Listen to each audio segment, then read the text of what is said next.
যে সূরা থেকে কথা শুনবো এটাকে বলে সামাজিক রীতিনীতির সূরা। আমাদেরকে আল্লাহ তাআলা সোশ্যাল এন্ড মোরাল কিছু গাইডলাইন দিয়েছেন, 10টা গাইডলাইন আল্লাহ তাআলা আমাদের জন্য এখানে ডেডিকেট করেছেন। এবং আমরা দেখবো যে এই সমস্যাগুলোর কারণে আমাদের সমাজে আজকে অশান্তি। কি করে একটা সমাজের শান্তি, শৃঙ্খলা, ভারসাম্য অক্ষুণ্ণ রাখা যায় এ ব্যাপারে চমৎকার কিছু গাইডলাইন আল্লাহ এই সূরায় দিয়েছেন। আল্লাহ রাসূল সাল্লাল্লাহু আলাইহি ওয়াসাল্লামের 9 জন স্ত্রী এট এ টাইমে বেঁচে ছিল। মোট স্ত্রী 11 জন, দাসী 2 জন, সব মিলে 13 জন। আর এট এ টাইমে বেঁচে ছিল 9 জন। আল্লাহর হাবিব সাল্লাল্লাহু আলাইহি ওয়াসাল্লামের আলাদা কোনো ঘর ছিল না। 9 বিবিরে 9টা ঘর করে দিয়েছিলেন। এগুলোরই বলে হুজরা। সুবহানাল্লাহ পড়েন। তো উনি যখন ওখানে থাকতেন মাঝে মাঝে দূর থেকে কিছু বেদুইন লোকেরা আসতো, যাদের মধ্যে সভ্যতা ভব্যতা আসে নাই।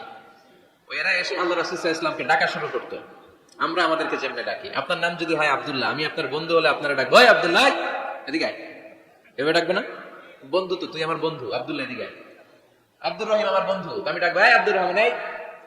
কিন্তু আল্লাহ রাসূল সাল্লাল্লাহু আলাইহি ওয়াসাল্লামের নাম হচ্ছে মুহাম্মদ, ওনারা কি ডাকা যাবে এই মুহাম্মদ এই? ডাকা যাবে? উনি কি আমাদের মতো মানুষ? উনি মানুষ, তবে অসাধারণ মানুষ, ঠিক কিনা?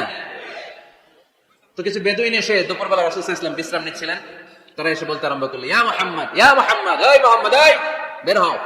আল্লাহ বরদাস্ত করলেন না। আল্লাহ বললেন, খবরদার, নিজেরা নিজেদেরকে যেমনে ডাকো নবীর ওইভাবে ডেকো না, তোমাদের সব আমল বরবাদ হয়ে যাবে। অপেক্ষা করো, অপেক্ষা করো, অ্যাপয়েন্টমেন্ট নাও, পারমিশন নাও, সালাম দাও। কার কথা? চিল্লায় বলতে হবে কার?